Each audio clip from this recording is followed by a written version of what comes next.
al hueso, que son 6 y 7.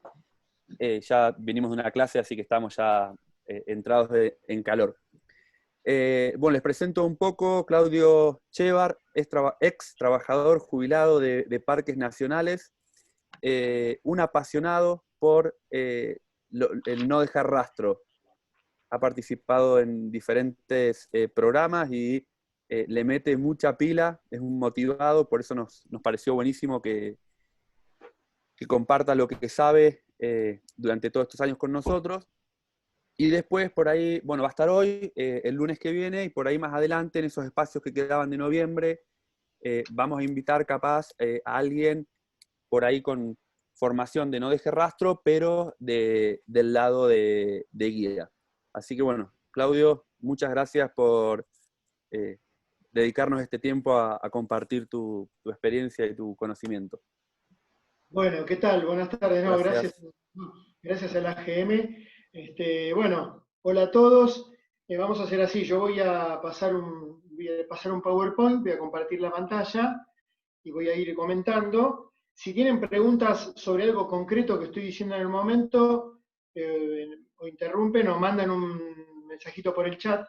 Ahora, si tienen preguntas más de fondo o algo para discutir, tomen nota y por ahí el lunes que viene si vemos de hacer tiempo de que si hay preguntas, ¿les parece? Bueno, un poco, esperen que comparto la pantalla.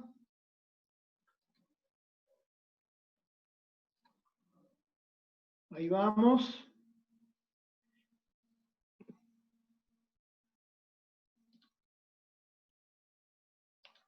Ahí va. Bien, ¿ven? ¿Están viendo entonces el PowerPoint? Bien, perfecto. Bueno, yo voy a ir así, como no tenemos tanto tiempo y quiero dar bastantes contenidos, voy a ir así rápido, pero ustedes van a tener el PowerPoint, el archivo del PowerPoint, o sea que eventualmente cosas que quieran, no se preocupen, concéntrense en mirar y no tanto por ahí en anotar, o si justo se les pasó algo medio rápido, porque lo van a tener el archivo. Bueno, el desafío, disfrutar de la naturaleza sin dañarla, ahí está mi dirección de mail, también me pueden consultar cualquier cosa. Y vamos a desarrollar esta charla en 2 veces, ¿no? Entonces hoy vamos a hacer ver la mitad y la otra mitad la vez que viene. Lo que vamos a hacer es, no tanto en hacer como una lista de principios o de recomendaciones, bueno, hay que hacer esto, esto, esto, vamos a ver algo de eso, pero yo voy a tratar de ir más que nada a los fundamentos, a qué explica algunas de las recomendaciones principales. Vamos a hacer un poquito como de ciencia, digamos, porque creo que es más importante eso, aprovechar, porque listas de principios se pueden conseguir en internet y ustedes van a tener también materiales y documentos que les voy a mandar. Bien. Vamos a ver primero ubicarnos un poco en el contexto. El uso de las áreas silvestres aumenta en todo el mundo, eso es algo que es obvio. Eso es varias cosas a la vez. Por un lado es un derecho de la población disfrutar y usar esas áreas, y en que el ejercicio de ese derecho es 2 cosas a la vez, o varias cosas a la vez. Para los que manejan las áreas naturales, suponete parques nacionales o una reserva provincial, o inclusive un privado que tenga una reserva, que la gente las pueda usar es una oportunidad para la conservación, porque en general la población va a apoyar la conservación va a apoyarla mucho más si puede conocer las áreas. Al mismo tiempo, también eso trae riesgos y problemas para la conservación, porque hay un impacto, que lo vamos a ver hoy. Entonces es como 2 cosas a la vez. Se da además en nuestro mundo actual, cada vez más acentuado se da lo que podríamos llamar la gran paradoja. Cada vez más gente quiere ir a lugares pristinos y con muy poca o nada de gente. ¿Por qué cada vez más gente? Por 2 razones, también obvias para todos, porque el uso de las áreas naturales se está haciendo cada vez más popular, lo cual es muy positivo, como dijimos recién. Hay más gente además más gente que quiere escapar al ruido de las grandes ciudades, y además porque somos cada vez más en el planeta al mismo tiempo, ¿no es cierto? Bueno, y cada vez más gente, decíamos, quiere ir a lugares con poca gente y pristinos. Un poco aprovechando para homenajear al gran Quino que se nos fue hace pocos días, este es un Mafalda, fíjense, vamos a leerlo juntos, un Mafalda real. Miguelito le dice, ¿qué seré yo cuando sea grande? No sé. Lo que sí sé es que no seré uno más del montón, eso sé.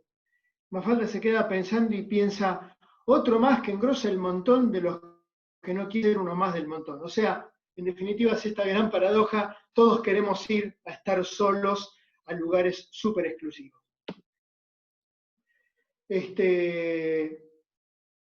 Las prácticas de bajo impacto en parte son una de las herramientas para tratar de manejar esa paradoja. No es la única herramienta, hay otras, pero vamos a concentrarnos en esta. Esto de las prácticas de bajo impacto, como se las llama, proviene así como tal, con ese nombre. Hay un biólogo norteamericano, David Cole, este es el personaje, que allá por 1989 sacó un librito, Prácticas de bajo impacto en áreas silvestres. Yo lo traduje al castellano, entre los materiales que van a tener, lo van a tener. ¿Qué hizo Cole aquí? Hizo una ficha, como una página y media por cada práctica, y en este librito hay 75 prácticas. O sea, el tema tiene tela para cortar, no es solamente no tire basura, sino que hay muchas más cosas para ahondar.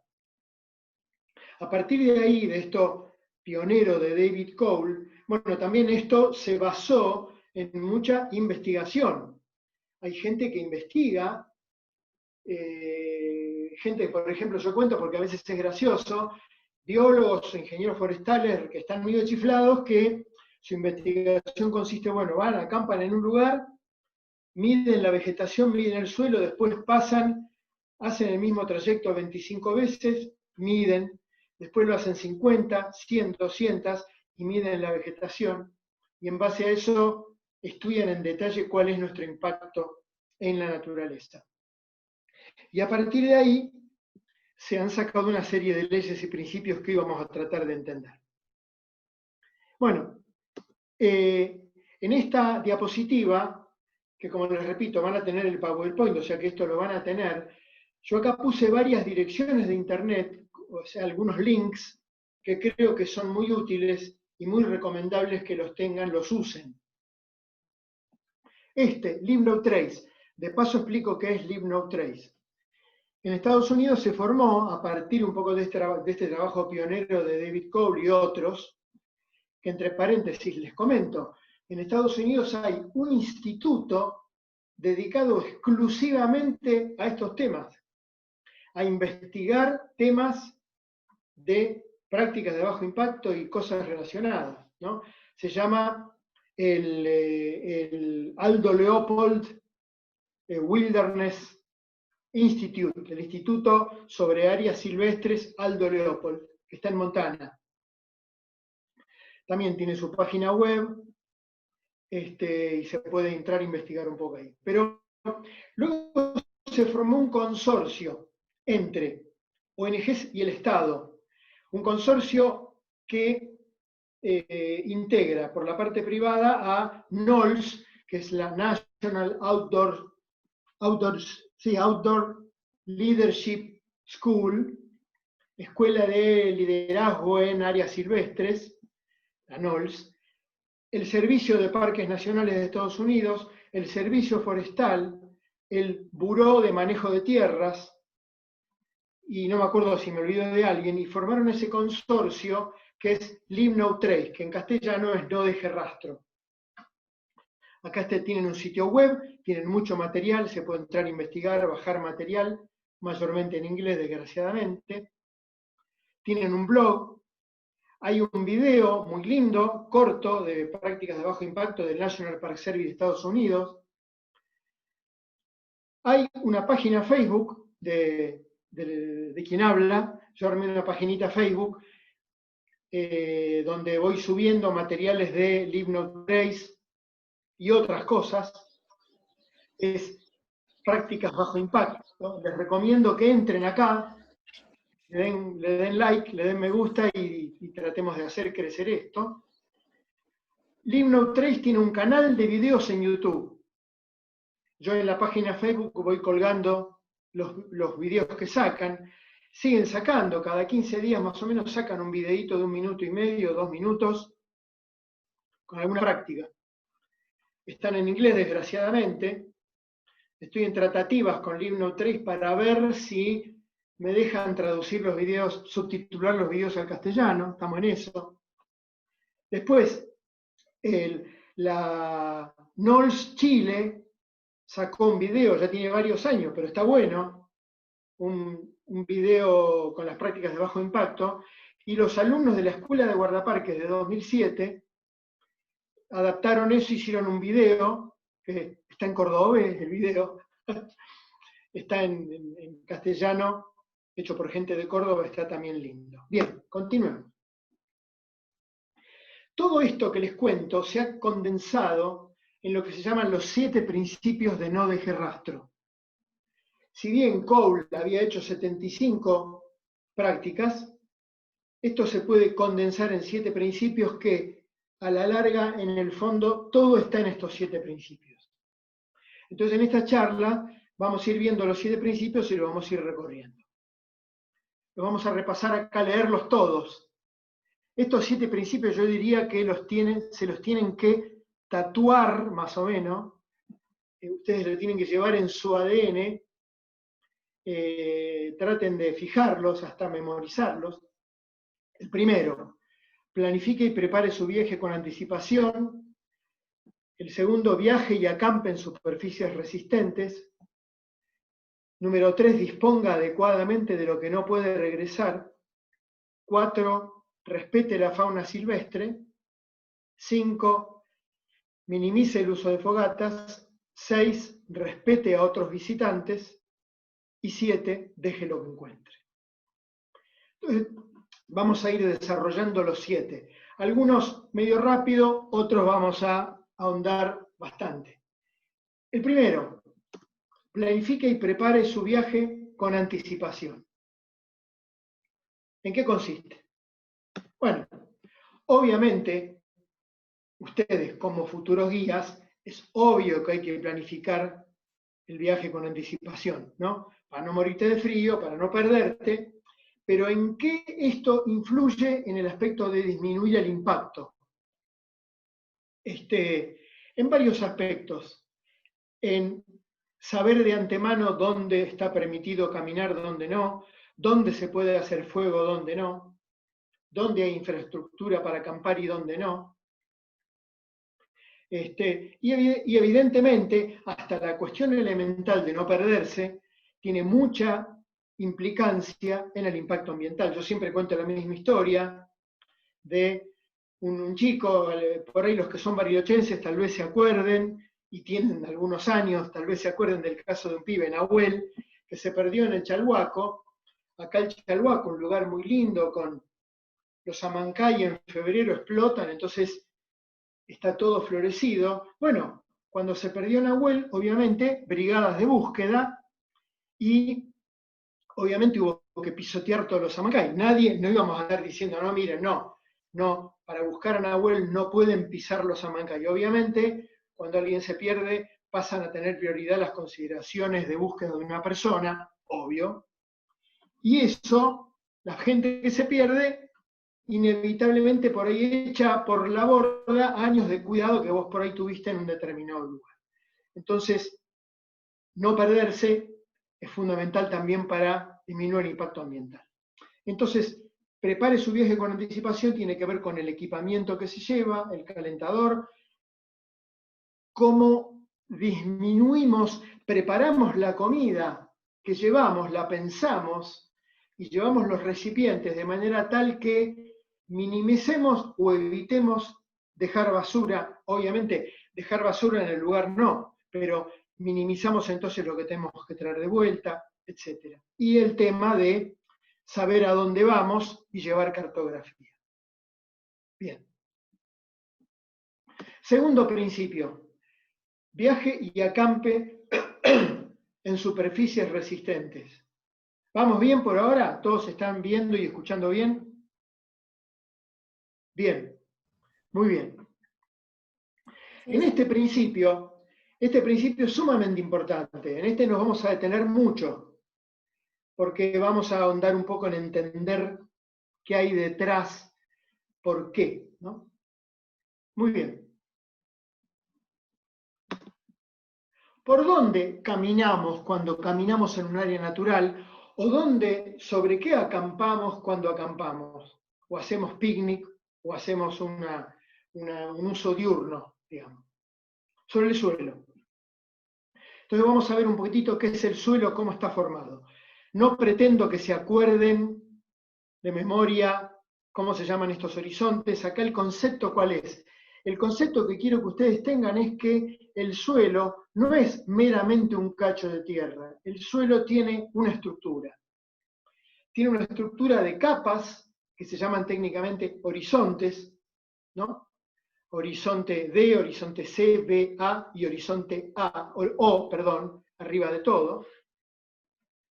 Y esas capas se han formado, no las formó nadie, se han formado solas a través de los años y a través de muchos, pero créanme que muchos años. El suelo y básicamente se forma a partir son partículas, a partir de dos procesos.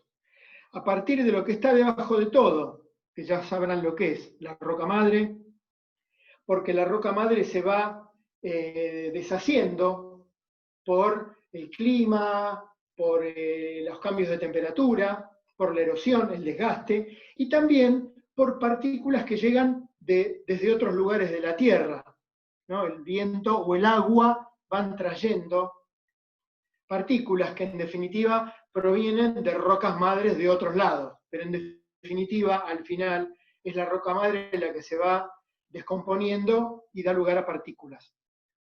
Estas partículas, vamos a empezar por arriba, el horizonte O. ¿Por qué se lo llama O? Orgánico. Es lo que está arriba de todo, es sobre lo que uno pisa, ¿no? Es material orgánico en diferentes estados de descomposición. La hojarasca, las plantas en descomposición también, animales, etc.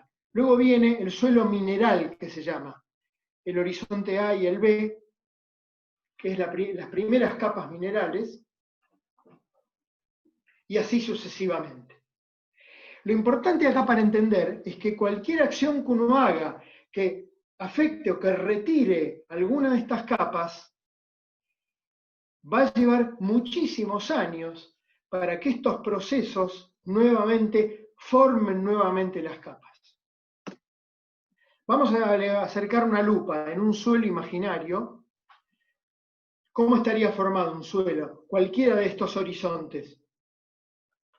Partículas y poros. Partículas de suelo, pedacitos, polvito, digamos. Las partículas pueden ser de arena, o si son un poco más gruesas, o si son, más finitas, muy finitas, son de arcilla. En el medio son de limo, de arena, de limo, de arcilla, de acuerdo al tamaño.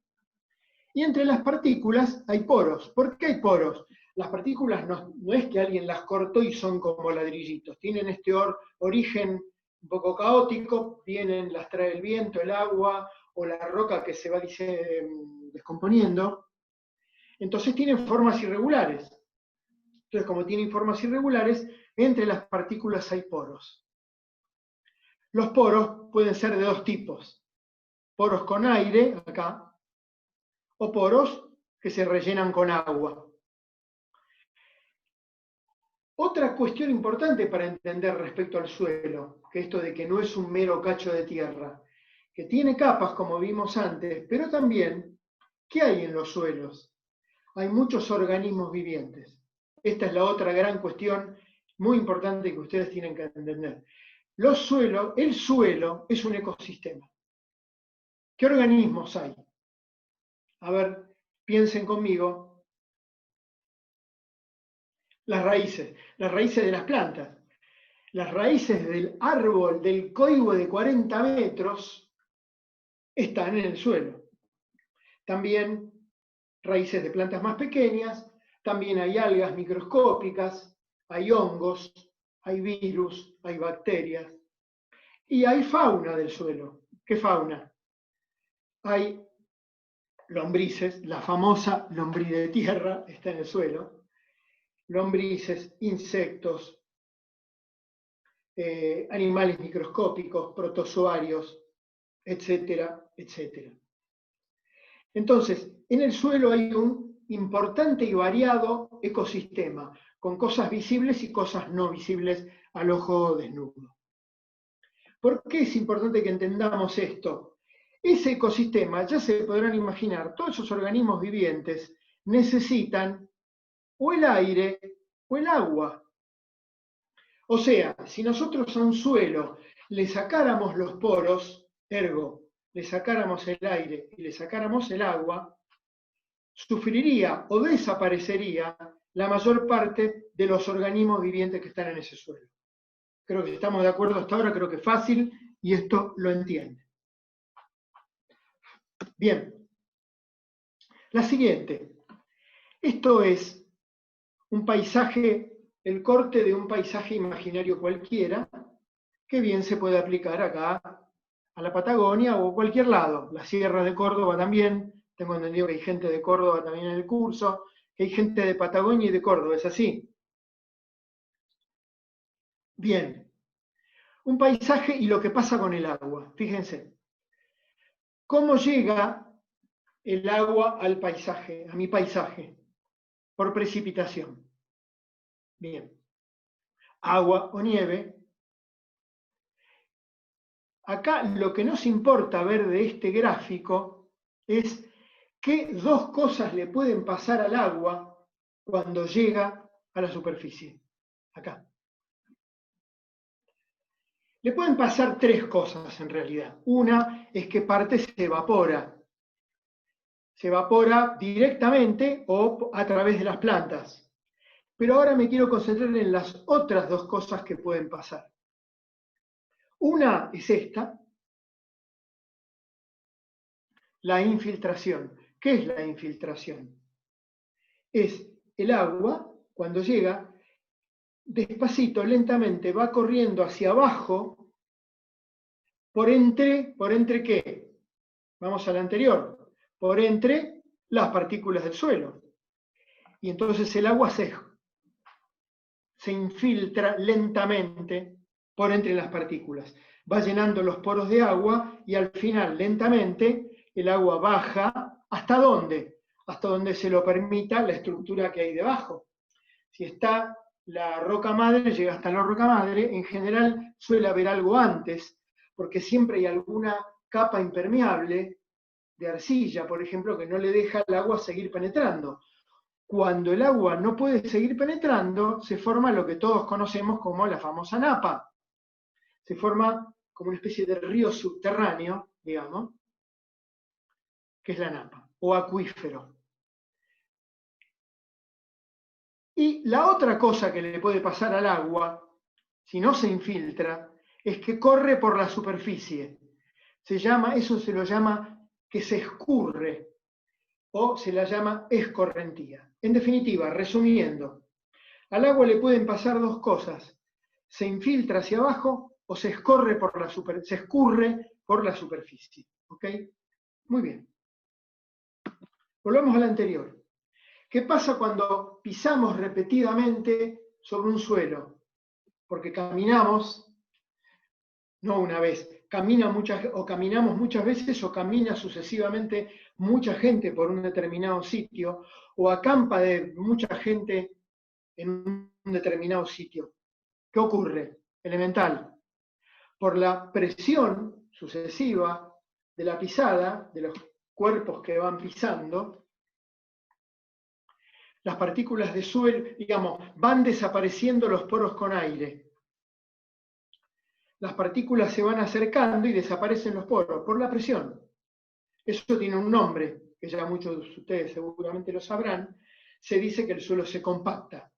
Entonces, un suelo que se compacta es un suelo que tiene menos porosidad, menos poros, entonces en definitiva menos aire, menos agua.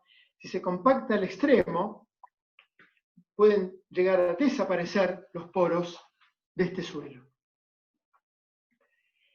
Que se compacte el suelo tiene en principio 3 consecuencias, que las podemos ver acá. Le desaparece el agua, ¿no? Le desaparece el aire, y antes de ir a la tercera consecuencia, si le desaparece o le disminuye mucho el agua y el aire, ¿qué va a pasar con ese ecosistema del suelo que yo les comenté hace un ratito? Y va a sufrir.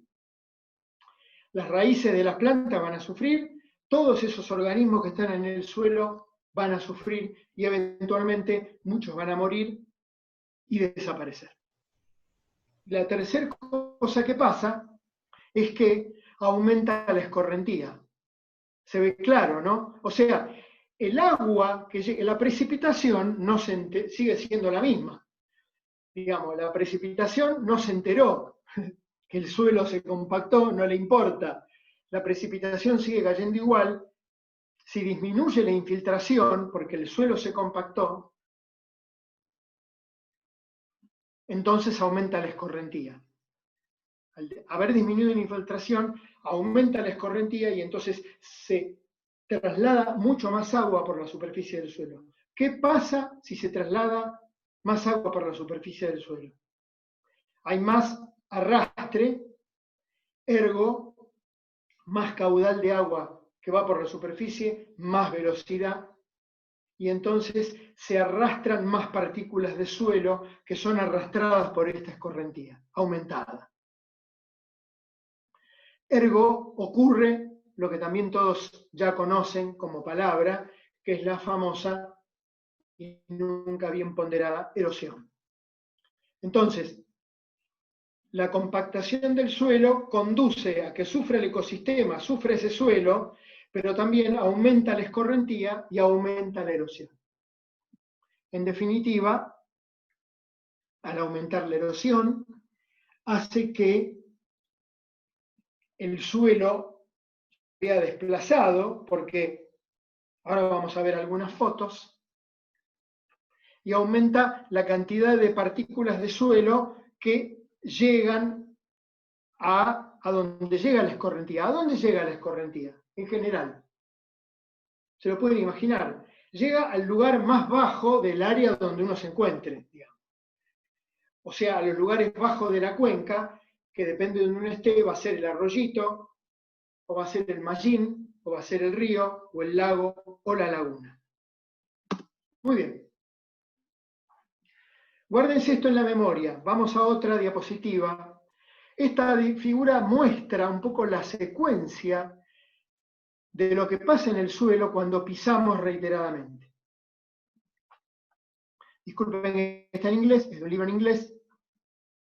En un lugar que no está usado previamente, tenemos en forma así como ideal o imaginaria, ¿qué tenemos? Tenemos vegetación arriba de la superficie, tenemos el suelo, acá hay una doble línea que quiere representar el horizonte O, el horizonte orgánico, la primera capa orgánica del suelo.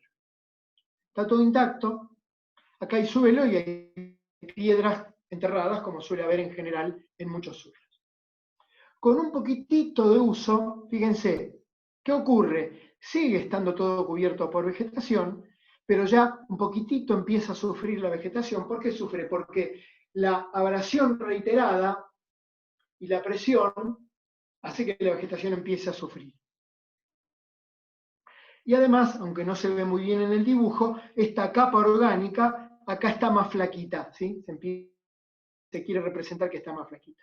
Con un uso leve, no muy leve, un uso leve, un poco más, sigue habiendo cobertura vegetal, 100%, pero la cobertura vegetal en ese lugar donde se usa está mucho más disminuida en altura y en vigor, ¿no? La vegetación ha sufrido, la capa orgánica casi empieza a desaparecer, la capa superior. ¿Por qué? Por presión, por compactación y por desplazamiento. La acción de los zapatos, ¿no?, hace que el suelo vaya siendo desplazado, las partículas hacia los costados. Uso moderado, acá es muy importante. Presten atención acá. Lo que pasa, si estuviéramos en vivo en una clase, yo acá les diría, a ver, alumnos, digan, desgraciadamente ahora no lo podemos hacer, les voy a dejar 5 segundos que piensen, a ver cuáles son las cosas claves que pasan en esta etapa, ¿no? Miren un poco.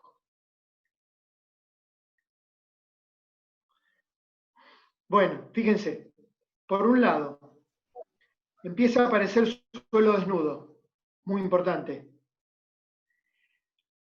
Ven que hay lugares donde no está cubierto por vegetación.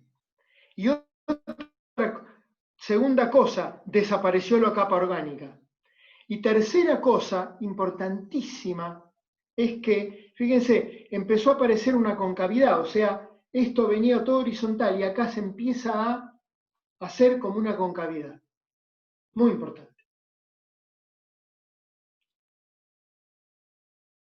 ¿Por qué es muy importante? Porque cuando aparece una concavidad, ¿qué va a pasar? Eso va a empezar a canalizar la lluvia, o sea, la lluvia que venga después. Aunque no siga viniendo gente, aunque uno diga, uy, no, che, esto se está impactando, vamos a clausurar el tránsito. Si se empezó a formar la concavidad, medio que sonaste, porque especialmente en un área con mucha lluvia y con pendiente, como tenemos en muchos lugares de la cordillera, ya el solo paso de la lluvia va a empezar a profundizar, porque la lluvia de los alrededores, por el declive que se creó, va a empezar a ir hacia acá, y si acá hay una pendiente, la lluvia se va a canalizar y se va a formar como un arroyuelo. Ese arroyuelo, con las sucesivas lluvias, se va a seguir profundizando y profundizando. Con uso pesado ya desapareció la vegetación, desapareció la capa orgánica y empezó a desaparecer el suelo mineral, y aparecen piedras. Esto es muy importante también, cuando ustedes caminan en lugares donde ustedes ven que hay piedras en el sendero, y miran alrededor y no hay piedras, es porque toda esta diferencia es suelo que se fue, ¿no? Les garantizo que las piedras no suben, o sea, si aparecen piedras es porque se fue todo el suelo entre el entorno que ustedes ven y el nivel donde ustedes están parados en el sendero, que suele ser, depende, una cantidad importante. Muy bien, todo esto que estamos diciendo se expresa en una ley, que esta es como la ley fundamental del impacto ambiental del uso recreativo en áreas naturales. Esta ley tiene importantísimas consecuencias. Vamos a tratar de entenderla, ¿no? Ustedes creían que ya se habían librado de las matemáticas y las curvas, pero no. Bueno, una manera de expresarla es cantidad de uso en el eje horizontal y cantidad de impacto en el eje vertical. Obviamente alguien diría, bueno, no, pero qué pavada, que a más uso hay más impacto. No, sí, obvio, pero no es tan obvia la ley. Vamos a empezar explicando lo que no es la ley. No es una recta de 45 grados. Eso sería dentro de todo una buena noticia, ¿no? Si fuera proporcional el aumento del uso respecto al aumento del impacto. Si yo dijera, bueno, doble de uso, doble de impacto, por ejemplo acá, este uso, este impacto, doble de uso, triple, cuádruple de impacto, desgraciadamente no. Fíjate, por ejemplo acá, respecto a este uso de acá, el doble es muchas más veces el impacto. Quiere decir, otra manera de decirlo, el impacto crece mucho más rápido que el crecimiento del uso. El impacto crece enseguida. Y eso lo podrán ustedes comparar con la experiencia intuitiva de ustedes y se van a dar cuenta que es así. Llega un punto en que el impacto no crece tanto ya, se llega a una meseta. ¿Por qué? En general, porque impactaste todo lo que había para impactar. Digamos. El impacto se puede medir de varias maneras. Por ejemplo, vos ponele que midas el impacto, la vegetación. Y bueno, si ya se peló todo el lugar, ya no hay más vegetación, y bueno, el impacto se amesetó. Si el impacto lo medís por el suelo que desaparece, bueno, llega un momento, si llega a la roca madre, obviamente el impacto se ameseta. Etcétera, etcétera. Claudio, queda un minuto, nos volvemos a conectar ahí con el mismo link. Perfecto. Perdón, Perfecto, dale. Bueno, otra manera de ver la curva, antes de que se nos corte el zoom, es verle en la práctica un sitio de acampe. El tiempo y el impacto creciente. El sitio se usa por primera vez, cero impacto. Al poco tiempo, el impacto creció mucho, se amesetó, y suponete que vos clausurás el sitio y decís lo cierro. Otra consecuencia importante de esta curva, que después vamos a ver por qué, es que cuando vos clausuras el sitio, no se recupera así de rápido, se recupera más lento, mucho más lento. Entonces, una consecuencia importante de esta curva, que ahora la vamos a entender bien, es que el impacto es muy rápido y la recuperación es muy lenta. Es una mala noticia para el uso